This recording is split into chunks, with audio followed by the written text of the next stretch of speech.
Hello ಕನ್ನಡಿಗ ಶರಣು ಶರಣಾರ್ಥಿ ಪ್ರೀತಿಯ ಸ್ನೇಹಿತರೆ, ಇವತ್ತಿನ ನಮ್ಮ ಒಂದು ಜಾಬ್ ಸರ್ಚ್ ಏನು ವಿಶೇಷ ಮಾಹಿತಿಯಪ್ಪ ಅಂದರೆ SBI ಜೂನಿಯರ್ ಅಸೋಸಿಯೇಟ್ಸ್ ರಿಕ್ವೈರ್ಮೆಂಟ್ 2026. ಹೌದು ಸ್ನೇಹಿತರೆ, ಸ್ಟೇಟ್ ಬ್ಯಾಂಕ್ ಆಫ್ ಇಂಡಿಯಾದಲ್ಲಿ ಅಗತ್ಯವಿರುವ ಜೂನಿಯರ್ ಅಸೋಸಿಯೇಟ್ಸ್ ಹುದ್ದೆಗಳ ಭರ್ತಿಗೆ ಅರ್ಹ ಹಾಗೂ ಆಸಕ್ತ ಅಭ್ಯರ್ಥಿಗಳಿಂದ ಅರ್ಜಿಗಳನ್ನು ಆಹ್ವಾನಿಸಲಾಗಿದೆ. ಹುದ್ದೆಗಳ ಭರ್ತಿಗೆ ಸಂಬಂಧಿಸಿದಂತೆ ವೇತನ, ಕರ್ತವ್ಯ ಸ್ಥಳ, ಶೈಕ್ಷಣಿಕ ಅರ್ಹತೆ, ಅರ್ಜಿ ಸಲ್ಲಿಕೆ ದಿನಾಂಕ, ಹುದ್ದೆಗಳ ಬಗ್ಗೆ ಮಾಹಿತಿ, ಓವರಾಲ್ ಆಗಿ ನೋಟಿಫಿಕೇಶನ್ ವಿವರವನ್ನು ನಾನು ನಿಮಗೆ ಈ ವಿಡಿಯೋದಲ್ಲಿ ತಿಳಿಸ್ಕೊಡ್ತಾ ಇದ್ದೇನೆ.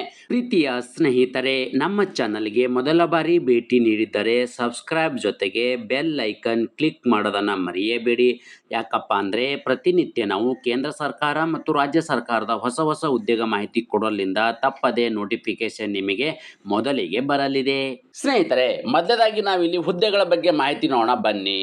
ಜೂನಿಯರ್ ಅಸೋಸಿಯೇಟ್ಸ್ ಅಂದರೆ ಕಸ್ಟಮರ್ ಸಪೋರ್ಟ್ ಮತ್ತು ಸೇಲ್ಸ್ ಇರ್ತಕ್ಕಂಥ ಒಂದು 2 ಥರದ ಹುದ್ದೆಗಳ ಅರ್ಜಿಗಳನ್ನು ಆಹ್ವಾನಿಸಲಾಗಿದೆ.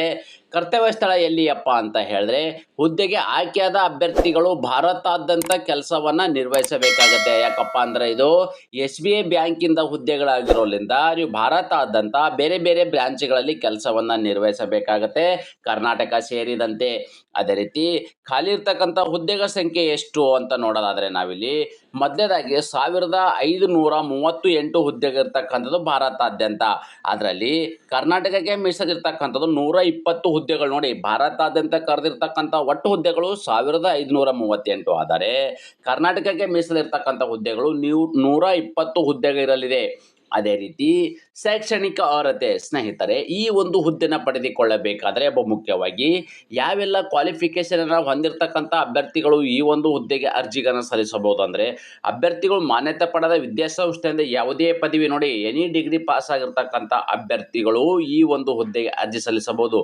ಮತ್ತು ಪದವಿಯ ಅಂತಿಮ ವರ್ಷ ಸೆಮಿಸ್ಟ್ರಲ್ಲಿರುವ ಅಭ್ಯರ್ಥಿಗಳು ಅರ್ಜಿ ಸಲ್ಲಿಸಬಹುದು. ನೋಡಿ, ನೀವು ಎನಿ ಡಿಗ್ರಿ ಪಾಸ್ ಆಗಿದ್ದರೆ ಇರ್ತಕ್ಕಂಥ ಅಭ್ಯರ್ಥಿಗಳು ಕೂಡ ಅರ್ಜಿ ಸಲ್ಲಿಸಬಹುದು. ಆದರೆ ನೀವು ಫೈನಲ್ ಇಯರ್ ಡಿಗ್ರಿಯಲ್ಲಿ ಇದ್ದರೂ ಕೂಡ ಅರ್ಜಿಗಳನ್ನು ಸಲ್ಲಿಸಬಹುದು. ಆದರೆ ಆಯ್ಕೆ ಸಂದರ್ಭದಲ್ಲಿ ಅವರು ಅಂದರೆ 31/12/2026 ಅಥವಾ ಅದಕ್ಕೂ ಮೊದಲು ಪದವಿ ಪರೀಕ್ಷೆಯಲ್ಲಿ ಉತ್ತೀರ್ಣರಾದ ಪುರಾವೆಗಳನ್ನು ಸಲ್ಲಿಸಬೇಕು. ನೋಡಿ, ನೀವು ಫೈನಲ್ ಡಿಗ್ರಿಯಲ್ಲಿ ಇದ್ದರೂ ಕೂಡ ಅರ್ಜಿಗಳನ್ನು ಸಲ್ಲಿಸಬಹುದು. ಆದರೆ ಸ್ನೇಹಿತರೆ, ಪದವಿಯ ಅಂತಿಮ ವರ್ಷದ ಸೆಮಿಸ್ಟ್ರಿಯ ಒಂದು ಪಾಸ್ ಆಗಿರ್ತಕ್ಕಂಥ ನೀವು ಇಲ್ಲಿ ಡಾಕ್ಯುಮೆಂಟನ್ನು ಸಬ್ಮಿಟನ್ನು ಮಾಡಬೇಕಾಗುತ್ತೆ. ಅದೇ ರೀತಿ ವಯೋಮಿತಿ, ನೋಡಿ ಸ್ನೇಹಿತರೆ, ಈ ವಯೋಮಾನ ಅಂದರೆ ಏನಪ್ಪ ಅಂದರೆ, ಈ ಒಂದು ಹುದ್ದೆಗೆ ಅರ್ಜಿಗಳನ್ನು ಸಲ್ಲಿಸಬೇಕಾದ್ರೆ ಯಾವ ಒಂದು ವಯೋಮಿತಿ ಒಳಗಡೆ ಇರ್ತಕ್ಕಂಥ ಅಭ್ಯರ್ಥಿಗಳು ಈ ಒಂದು ಹುದ್ದೆಗೆ ಅರ್ಜಿ ಸಲ್ಲಿಸಬಹುದು ಅಂದರೆ, ದಿನಾಂಕ 1/4/2026ಕ್ಕೆ ಅನ್ವಯವಾಗುವಂತೆ ಮಿನಿಮಮ್ ನಿಮಗೆ 20 ವರ್ಷ ಇರಬೇಕು, ಮ್ಯಾಕ್ಸಿಮಮ್ ನಿನಗೆ 28 ವರ್ಷ. 1 ಏಪ್ರಿಲ್ 2026ಕ್ಕೆ ಅನ್ವಯವಾಗುವಂತೆ ಮಿನಿಮಮ್ ನಿಮಗೆ 20 ವರ್ಷ ಇರಬೇಕು, ಮ್ಯಾಕ್ಸಿಮಮ್ 28 ವರ್ಷ ಇರಬೇಕು. ಇದು ಜನರಲ್ ಕೆಟಗರಿ ಸಂಬಂಧಪಟ್ಟ ಅಭ್ಯರ್ಥಿಗಳಿಗೆ ಅಂದರೆ ಸಾಮಾನ್ಯ ವರ್ಗದ ಅಭ್ಯರ್ಥಿಗಳಿಗೆ. ವಯೋಮಿತಿಯಲ್ಲಿ ಕೂಡ ಇಲ್ಲಿ ಸಡಿಲಿಕೆ ನೀಡಲಾಗಿದೆ. ಎಲ್ಲ ಅಭ್ಯರ್ಥಿಗಳಿಗೆ ವಯೋಮಿತಿಯಲ್ಲಿ ಸಡಿಲಿಕೆ ಅಂದರೆ, OBC ಅಭ್ಯರ್ಥಿಗಳಾಗಿದ್ದರೆ ಅವರಿಗೆ 3 ವರ್ಷಗಳ ಕಾಲ ವಯೋಮಿತಿಯ ಸಡಿಲಿಕೆವಿದ್ದು, SC/ST ಆಗಿದ್ದರೆ ಅವರಿಗೆ 5 ವರ್ಷಗಳ ಕಾಲ ವಯೋಮಿತಿಯ ಸಡಿಲಿಕೆವಿದ್ದು, OBC PWD OBC ಅಭ್ಯರ್ಥಿಗಳಾಗಿದ್ದರೆ ಅವರಿಗೆ 13 ವರ್ಷಗಳ ಕಾಲ ವಯೋಮಿತಿಯ ಸಡಿಲಿಕೆವಿದ್ದು, SC/ST PWD ಅಭ್ಯರ್ಥಿಗಳಾಗಿದ್ದರೆ ಅವರಿಗೆ ಮ್ಯಾಕ್ಸಿಮಮ್ ವಯೋಮಿತಿಯಲ್ಲಿ 15 ವರ್ಷಗಳ ಕಾಲ ವಯೋಮಿತಿಯಲ್ಲಿ ಸಡಿಲಿಕೆಯನ್ನು ನೀಡಲಾಗಿದೆ.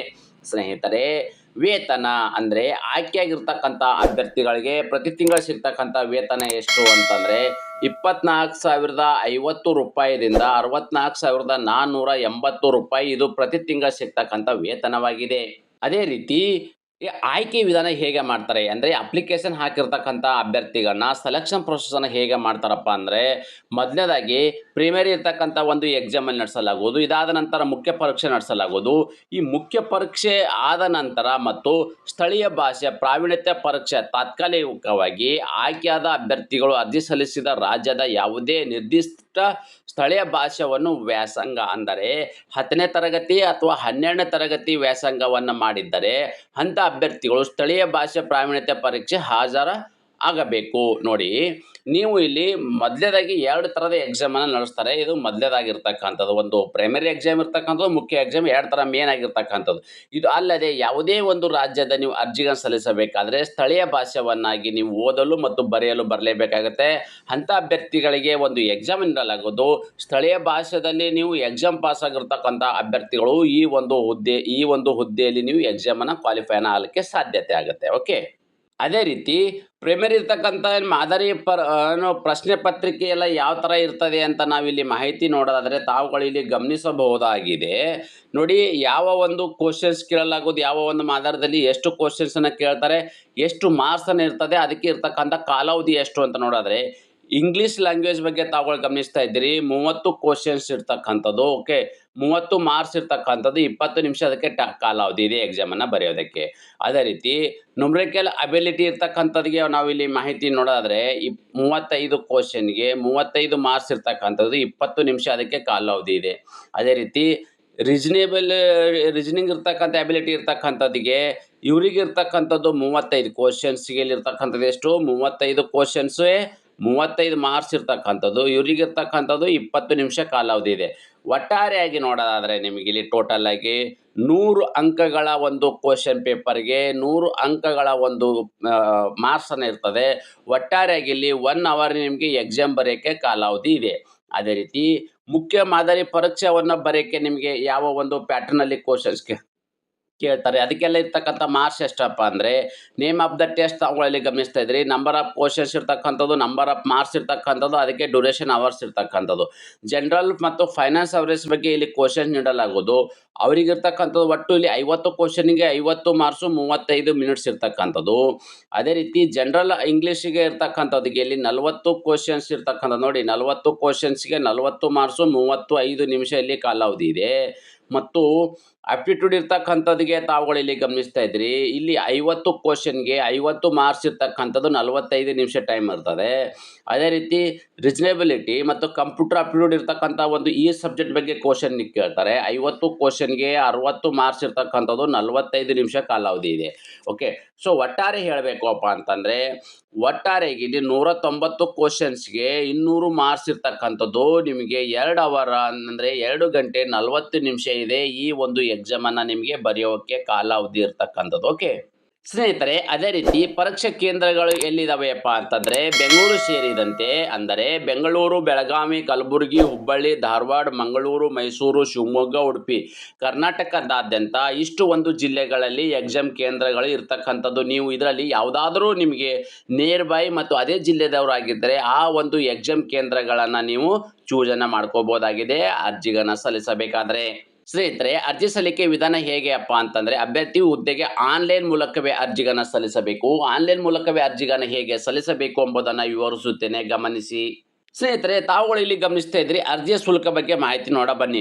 ಮೊದಲನೇದಾಗಿ ಪರಿಶಿಷ್ಟ ಜಾತಿ, ಪರಿಶಿಷ್ಟ ಪಂಗಡ, PWD ಮಾಜಿ ಸೈನಿಕ ಅಭ್ಯರ್ಥಿಗಳಾಗಿದ್ದರೆ ಯಾವುದೇ ರೀತಿಯ ಅರ್ಜಿ ಶುಲ್ಕ ಇರುವುದಿಲ್ಲ. ಅಂದರೆ SC/ST ಅಭ್ಯರ್ಥಿಗಳು, PWD ಅಭ್ಯರ್ಥಿಗಳು, ಮಾಜಿ ಸೈನಿಕ ಅಭ್ಯರ್ಥಿಗಳಿಗೆ ಅರ್ಜಿ ಶುಲ್ಕದಿಂದ ವಿನಾಯಿತಿ ನೀಡಲಾಗಿದೆ. OBC ಮತ್ತು ಜನರಲ್ ಕ್ಯಾಟಗರಿ ಸಂಬಂಧಪಟ್ಟ ಅಭ್ಯರ್ಥಿಗಳಾಗಿದ್ದರೆ ಅವರಿಗೆ 750 ರೂಪಾಯಿ ಅರ್ಜಿ ಶುಲ್ಕವಿದೆ. ಹಾಗಾದರೆ ಈ ಅರ್ಜಿ ಶುಲ್ಕವನ್ನು ಹೇಗೆ ಪಾವತಿ ಮಾಡಬೇಕಪ್ಪ ಅಂತಂದರೆ ನೀವು ಆನ್ಲೈನ್ ಅಪ್ಲಿಕೇಶನ್ ಹಾಕಬೇಕಾದ್ರೆ debit card, credit card, net banking, PhonePe, Google Pay ಮತ್ತು ಸ್ಕ್ಯಾನರ್ ಮುಖಾಂತರ ಈ ಅರ್ಜಿಯ ಶುಲ್ಕ ನೇರವಾಗಿ ಪಾವತಿ ಮಾಡಬಹುದಾಗಿದೆ. ಅದೇ ರೀತಿ ಅರ್ಜಿ ಸಲ್ಲಿಸಲು ನಿಗದಿಪಡಿಸಿದ ದಿನಾಂಕದ ವಿವರವನ್ನು ನಾವಿಲ್ಲಿ ನೋಡೋದಾದರೆ ಅರ್ಜಿ ಸಲ್ಲಿಕೆ ಪ್ರಾರಂಭ ದಿನಾಂಕ ಯಾವಪ್ಪ ಅಂದರೆ ಆಗಸ್ಟ್ 7, 2026 ಆಲ್ರೆಡಿ ಪ್ರಾರಂಭವಾಗಿದ್ದು ಅರ್ಜಿ ಸಲ್ಲಿಸಲು ಕೊನೆಯ ದಿನಾಂಕ ಆಗಸ್ಟ್ 27, 2026 ಇಷ್ಟರೊಳಗಡೆ ತಮ್ಮ ಅರ್ಜಿಗಳನ್ನು ಸಲ್ಲಿಸಬೇಕು. ಸ್ನೇಹಿತರೆ, ಫುಲ್ ನೋಟಿಫಿಕೇಶನ್ ವಿವರವನ್ನು ನಿಮಗೆ ಆಲ್ರೆಡಿ ಮಾಹಿತಿ ಕೊಟ್ಟಿದ್ದೇನೆ. ನೀವು ಆನ್ಲೈನ್ ಅಪ್ಲಿಕೇಶನ್ ಸಲ್ಲಿಸಬೇಕಾದರೆ ಅಪ್ಲಿಕೇಶನ್ ವೆಬ್ಸೈಟ್ ಏನಿದೆ ಅದು ಮತ್ತು ಟೆಲಿಗ್ರಾಮು ಮತ್ತು ವಾಟ್ಸಪ್ ಚಾನಲ್ ಲಿಂಕು ಇವೆಲ್ಲವೂ ಕೂಡ ನನ್ನ ಯೂಟ್ಯೂಬ್ ಡಿಸ್ಕ್ರಿಪ್ಷನ್ ಬಾಕ್ಸಲ್ಲಿ ಇಟ್ಟಿದ್ದೇನೆ. ನೀವು ಅದರ ಮೇಲೆ ನೀವು ಕ್ಲಿಕ್ ಮಾಡಿದಾಗೆ ಡೈರೆಕ್ಟಾಗಿ ನಿಮಗೆ ಒಂದು ಅಪ್ಲಿಕೇಶನನ್ನು ಫಾರ್ಮೇಟನ್ನೇ ಓಪನ್ ಆಗಲಿದೆ. ನೋಡಿ ಸ್ನೇಹಿತರೆ, ಈ ಒಂದು ಅಪ್ಲಿಕೇಶನ್ ಹಾಕಬೇಕಾದ್ರೆ ಡೈರೆಕ್ಟಾಗಿ ಈ ಥರದೊಂದು ಪೇಜ್ ಬರ್ತದೆ. ನೀವು ಮೊದಲೇದಾಗಿ ರಿಜಿಸ್ಟ್ರೇಷನ್ ಆಗಿತ್ತಿದ್ರೆ ಇದನ್ನು ಕ್ಲಿಕ್ ಮಾಡಬೇಕಾಗುತ್ತೆ. ಆಲ್ರೆಡಿ ಆಲ್ರೆಡಿ ರಿಜಿಸ್ಟರ್ ಆಗಿದ್ರೆ ಇದನ್ನು ಕ್ಲಿಕ್ ಮಾಡಬೇಕಾಗತ್ತೆ. ಸೊ ಆಲ್ರೆಡಿ ನೀವು ರಿಜಿಸ್ಟರ್ ಆದರೂ ಕೂಡ ನೀವು ಇದ್ರ ಮೇಲೆ ಕ್ಲಿಕ್ ಮಾಡಿದಾಗ ಏನಾಗುತ್ತೆ, ಡೈರೆಕ್ಟಾಗಿ ನಿಮಗೆ ಈ ಥರದ ಒಂದು ಪೇಜ್ ಬರ್ತದೆ. ಬೇಸಿಕ್ ಇನ್ಫಾರ್ಮೇಷನನ್ನು ಫಿಲ್ ಮಾಡಿ ನೀವು ಮೊದಲು ರಿಜಿಸ್ಟ್ರೇಷನ್ ಮಾಡ್ಕೋಬೇಕು. ಅದಾದ ನಂತರ ಅಪ್ಲಿಕೇಶನ್ ಫಾರ್ಮ್ಯಾಟ್ ಓಪನ್ ಆಗುತ್ತೆ. ಈ ಒಂದು ಆನ್ಲೈನ್ ಮುಖಾಂತರ ತಮ್ಮ ಅರ್ಜಿಗಳನ್ನು ಸಲ್ಲಿಸಬಹುದಾಗಿದೆ. ಸ್ನೇಹಿತರೆ, ನಾನು ಕೊಟ್ಟಿರ್ತಕ್ಕಂಥ ಉದ್ಯೋಗ ಮಾಹಿತಿ ನೀವು ಇಷ್ಟಪಡುತ್ತೀರಿ ಎಂದು ಭಾವಿಸುತ್ತೇನೆ. ಈ ಉದ್ಯೋಗ ಮಾಹಿತಿ ನಿಮಗೆ ಇಷ್ಟವಾದರೆ ನಿಮ್ಮ ಫ್ಯಾಮಿಲಿಗೂ ಫ್ರೆಂಡ್ಸ್ಗೂ ಶೇರ್ ಮಾಡೋದನ್ನು ಮರೆಯದಿರಿ. ಧನ್ಯವಾದ.